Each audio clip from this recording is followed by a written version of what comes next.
Tudo bem, pessoal? Sejam bem-vindos. Estamos de volta continuando o nosso exercício aqui da aula 18, né? A gente já fez aí um pouco dele, começamos a fazer a escrituração na aula passada e eu fiquei de demonstrar para vocês um pouco mais do balanço orçamentário.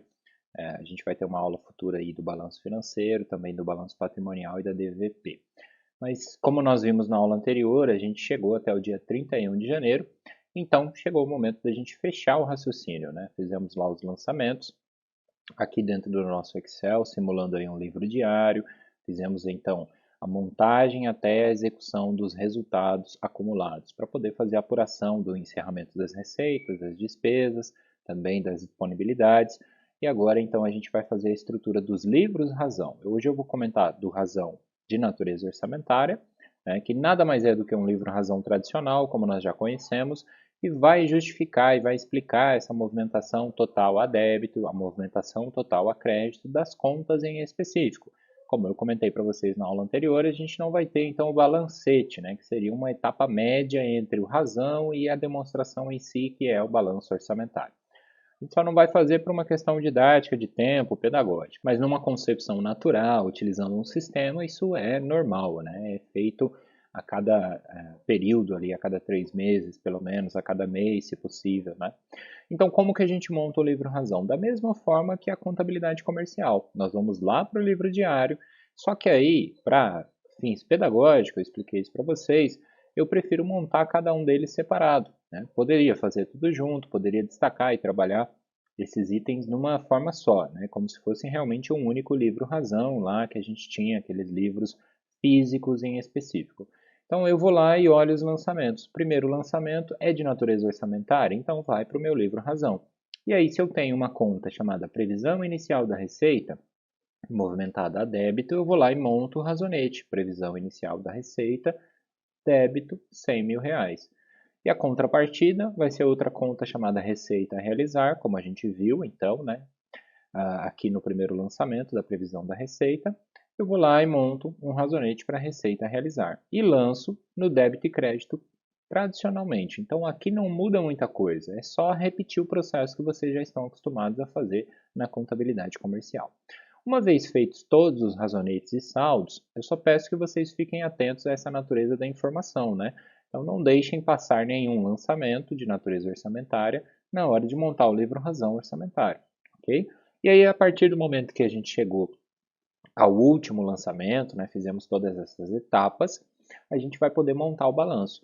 E a estrutura do balanço, como nós vimos, ela não é tão complexa assim. A gente tem um quadro principal, né, só para vocês visualizarem aí, esse aqui é o quadro da receita. Ainda no mesmo quadro, nós vamos ter aqui as despesas. Então, isso aqui é um quadro só, tá? Ele está dividido por uma questão didática, né, para visualizarmos a informação, mas ele é considerado um quadro só. Então, quais as informações que eu tenho que colocar para montar um balanço do zero? Eu preciso identificar a entidade, então aqui é a Prefeitura Municipal e o nome dela, a data do balanço, a hora da informação e etc. E aí eu vou ter algumas colunas. Aqui, por exemplo, as receitas, né? Neste caso em específico, eu vou dividir entre receita corrente e lá embaixo receita de capital. São as nomenclaturas que nós já aprendemos. E aí, com as receitas orçamentárias, eu vou dividi-las em previsão inicial. O balanço atualizado ele vai ter uma previsão atualizada, que seria uma correção que é feita, né? A gente não está executando, por isso que os saldos, inclusive, estão iguais. A gente vai ter receita realizada, que tem um razonete próprio, e um saldo, que nada mais é do que receita realizada menos a previsão atualizada, né? Que aqui no nosso caso seria a mesma coisa que previsão inicial. E aí, a partir dessas colunas, eu vou montando. Ah, eu tive receita corrente? Sim, eu tive receita de impostos, e impostos, taxas e contribuição de melhoria representam, então, receitas correntes. E aí eu posso fazer uma separação se eu quiser, né? É até mais indicado e mais adequado. Quanto que foi a receita, a previsão inicial, aliás, né, de receita de impostos? Foi de 60 mil. Quanto que foi de taxa? 40 mil. Soma os dois, quanto então de impostos, taxas e contribuições? 100 mil reais, que é aquilo que a gente trouxe lá no início do exercício. E aí a atualizada vai repetir esses valores inicialmente, porque a gente não está fazendo então efetivamente, né, uma atualização por correção por índices e etc. E aí partimos para a receita realizada. De onde é que eu extraio essa informação? Para a gente observar, nós vamos ter em específico, dentro do nosso livro Razão, uma conta chamada Receita Realizada justamente para isso, que são os lançamentos que nós tivemos de receitas que aconteceram naquele período, né? Então, eu tenho aqui o lançamento 3 e o lançamento 5, 10 mil, 8 mil, total 18. Então, como eu achei um saldo final, eu jogo esse saldo final para o meu balanço orçamentário. Simples assim. Separando as informações, eu chego ao total de 18 mil. E para calcular o saldo, aqui ele está negativo, né? Mas basicamente eu peguei os 18 e diminui 100. Então ficou faltando 82 mil. O que significa isso? Que ainda temos 82 mil reais em receita a ser realizada. Né? Num balanço orçamentário que vai incluir aí todo um ano inteiro com a previsão, a execução do orçamento completo, via de regra a gente não vai ter esse déficit, né? Não vai ter esse número negativo. Espera-se, inclusive, que haja uma arrecadação superior às previsões, mas isso também pode acontecer. Aqui ele sempre está negativo porque a gente está trabalhando com um único mês, enquanto a previsão de 100 mil reais era para o ano todo. Então, obviamente, ainda falta um período, falta um tempo. E isso deve ser um cuidado que vocês precisam tomar ao ler essa informação, né, ao ler essa informação dentro de um balanço de uma prefeitura, de uma administração, de algum ente da administração pública como um todo. Mas, como vocês estão vendo, né, e já observaram aí, os outros valores estão sendo zerados por conta da não execução desses valores, né, no sentido de previsão e execução do orçamento como um todo. E aqui no final a gente tem então um subtotal das receitas, que nada mais é do que essa soma. Né? Então a gente vai utilizando e observando aí receita corrente mais receita de capital, dentro do quadro da coluna de previsão inicial, chegamos aos 100 mil. Aqui é a mesma coisa. E aí, na receita realizada, a gente vai utilizar a mesma métrica. Receita realizada corrente, 18 mil. Receita realizada de capital, 0. 18 mais 0, chegamos aos 18 mil como um todo. Então, o quadro de receitas é simples, prático, eu acredito que fica fácil de entender assim, e é mais compreensível quando a gente fez lá todo o débito e crédito. Tá? Então, aqui para as despesas, a gente vai ter então as colunas também e as despesas sendo organizadas da forma orçamentária. Despesa corrente, de capital, um subtotal e o caso do superávit, que eu já vou explicar para vocês. Quais são as despesas correntes? São essas. Então, eu avalio e olho dentro da minha dotação inicial. O que é isso? É a minha fixação lá na LOA. Dotação atualizada é a minha fixação da LOA atualizada. Não há modificação no nosso exercício porque os valores justamente não foram atualizados, a gente não fez esse processo. E aí depois eu olho e observo separando por estágios. Então eu vou ter a despesa empenhada, eu vou ter a despesa liquidada e eu vou ter também as despesas pagas aqui para fechar o raciocínio, que são aqueles estágios que nós vimos. Então a despesa empenhada é aquela que eu emiti a nota, que eu conferi lá as informações e mandei para um caminho de pagamento. No meio desse tempo, eu vou verificar e confirmar se tudo está correto. Aí eu vou fazer a liquidação. Depois eu vou fazer o pagamento, que é efetivamente tirar o dinheiro do meu caixa. E aí, por fim, eu vou calcular um saldo.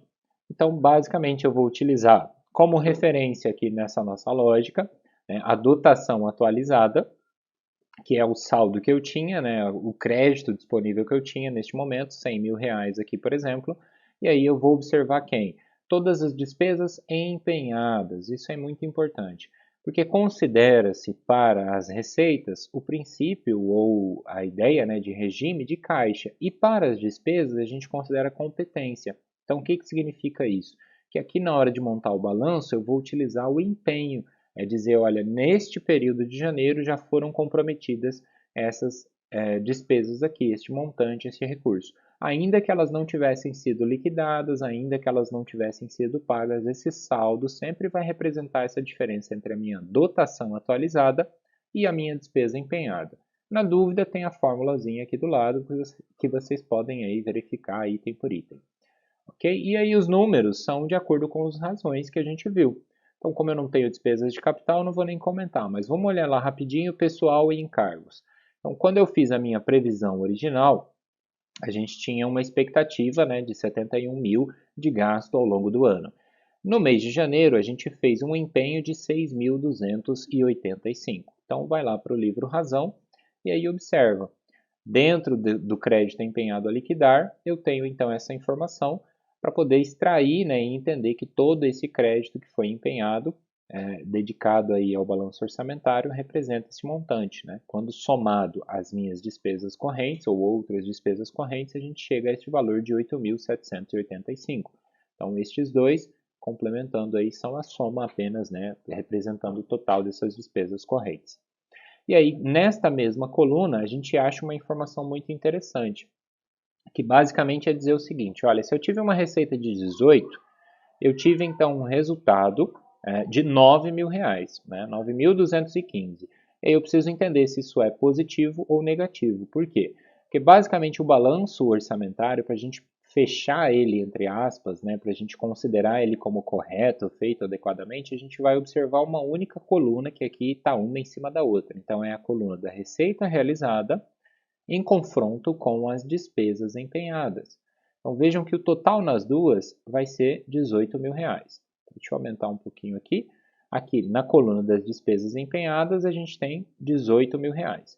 E aqui na coluna das receitas, né, em específico das receitas realizadas, a gente vai ter os mesmos R$ 18.000.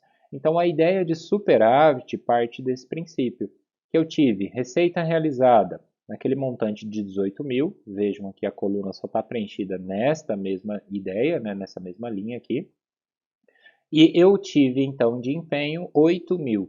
Para chegar ao cálculo do superávit, eu preciso apenas pegar essa diferença. Então, quem é que eu estou considerando? Os 18 lá de cima, está aqui, menos o que foi empenhado, seriam os 8.785.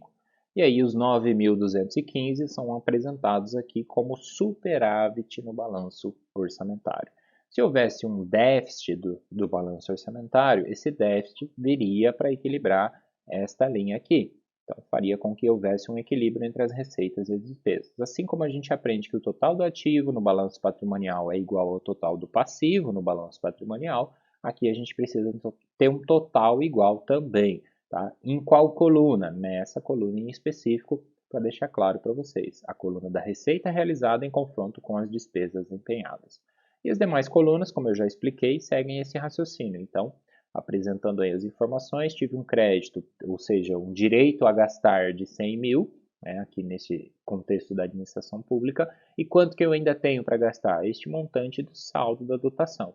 Então basta que eu olhe linha por linha que eu vou entendendo a mecânica deste processo como um todo. E essas contas, elas são relativamente fáceis de se fazer, né? Então se eu tinha 100 e já empenhei 8.000, o que sobrar deste resultado é o que eu apresento no saldo da dotação. Tá? A diferença para um balanço público orçamentário de uma prefeitura verdadeira vai ser o conjunto de informações, porque daí ela vai ter um montante aqui muito mais detalhado, né? Um conjunto maior de informações, tem ainda alguns itens aqui que eu não coloquei para não complicar, porque a gente não vai utilizar de início, né? Mas os casos da dívida e outros aspectos aí de refinanciamento e tudo mais. Tá? Mas via de regra, essa é a estrutura mínima. Isso a gente viu na teoria. A diferença é que agora a gente está vendo o exemplo da aplicação prática, né, dessa montagem, dessa estruturação. Tá? Então, uma vez que eu entendo e tenho uma visão panorâmica deste quadro geral, eu consigo montar ele a partir do próprio débito e crédito, como eu havia explicado para vocês. Então, essa é a nossa visão do balanço orçamentário, desculpem, aqui dentro do nosso exercício, apenas para explicar aí alguns pontos principais para que vocês pudessem seguir essa linha de raciocínio. Na próxima aula, a gente vai comentar então do balanço financeiro, né, que é esse outro que nós executamos aqui, e também do balanço patrimonial, complementando aí com a DVP, que é a demonstração das variações, né? A gente chama isso no setor privado de DRE. Aqui em si vão ser as variações patrimoniais. Então, numa visão contextualizada, eu acredito que ficou fácil a compreensão aí. Espero que vocês tenham gostado, entendido os pontos principais. Eu encontro vocês na nossa próxima aula. Fiquem de olho para os exercícios, para as atividades, para que vocês possam praticar aí na medida do possível. Obrigado pela atenção e até lá.